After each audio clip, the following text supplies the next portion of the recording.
Kapan dan bagaimana masuknya Islam ke Nusantara hingga kini masih belum diketahui secara pasti.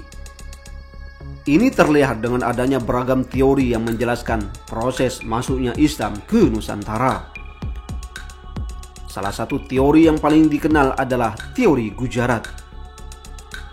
Teori ini menjelaskan bahwa proses masuknya Islam ke Nusantara adalah melalui para pedagang India pada abad ke-14 Masehi.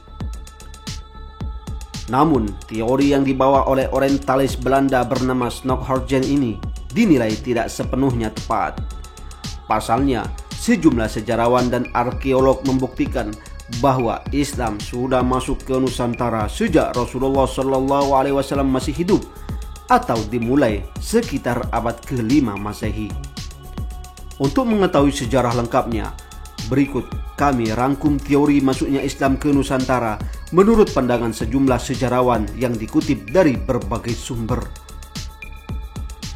Seorang arkeolog di Australia National University bernama Peter Bell-Watts menemukan bukti-bukti yang menunjukkan adanya kontak dagang para pedagang Cina, Indonesia, dan Arab di abad ke-5 Masehi. Pada tahun tersebut, Rasulullah SAW diketahui belum lahir. Bell-Watts juga memperkuat teori perdagangan Cina-Indonesia ini dengan temuan tembikar Cina dan benda berbahan perunggu di zaman dinasti Han di selatan Pulau Sumatera serta Jawa Timur. Sedangkan sejarawan Tibbets juga menjadi salah satu sosok yang turut mendukung teori adanya jalur perdagangan Arab yang membawa Islam ke Nusantara. Ia kemudian meneliti lebih dalam teori tersebut. Lalu, Tibbets menemukan adanya kontak perdagangan antara Jazirah Arab dan Nusantara kala itu. Ia menyebutkan Indonesia menjadi tempat persinggahan para pedagang Arab yang berlayar ke Cina sejak abad ke-5 Masehi. Alhasil, peta perdagangan utama di selatan kala itu disebut meliputi Arab, Indonesia, dan Cina. Ia juga menyebutkan sekitar tahun 625 Masehi atau 15 tahun setelah Rasulullah menerima wahyu pertama, di sebuah pesisir pantai Sumatera sudah ditemukan perkampungan Arab Muslim. Saat itu, perkampungan tersebut masih dikuasai Kerajaan Sriwijaya. Di perkampungan itu banyak orang Arab tinggal dan menikahi perempuan lokal. Salah satu cendekiawan Muslim Nusantara yang mendukung teori ini adalah Profesor Buya Hamka. Hamka memperkuat temuan di atas dengan menyebut penemuan seorang pencatat sejarah asal Cina yang mengembara pada tahun 674 Masehi. Hamka mengatakan pengembara itu menemukan satu kelompok bangsa Arab yang mendirikan perkampungan sekaligus bermukim di pesisir barat Sumatera. Perkampungan tersebut diketahui bernama Kampung Barus. Bahkan diketahui perkampungan tersebut telah ada sejak tahun 625 Masehi atau sekitar 9 tahun sejak Rasulullah berdakwah secara terbuka. Kala itu Kampung Barus disebut masuk ke dalam wilayah Kerajaan Sriwijaya.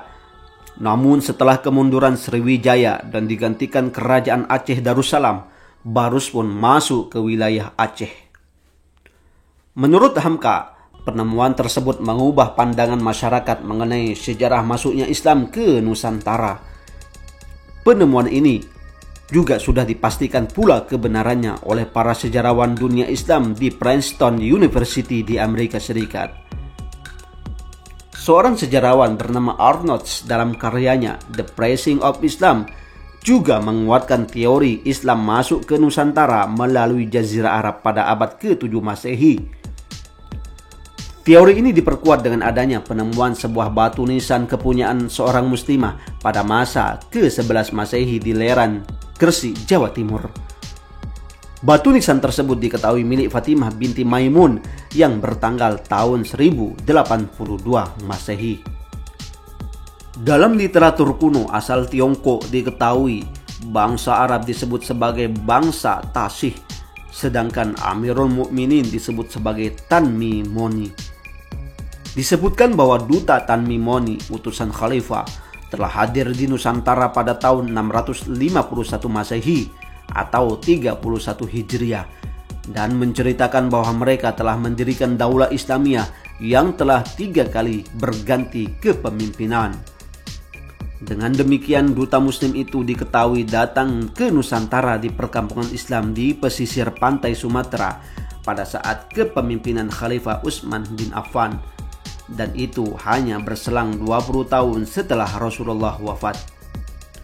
Itulah beberapa temuan yang memperkuat teori masuknya Islam ke Nusantara sudah terjadi saat Rasulullah masih hidup. Teori ini sekaligus membantah teori Gujarat yang menyebutkan bahwa Islam masuk ke Nusantara melalui perantara perdagangan dari India. Wallahu a'lam bishawab.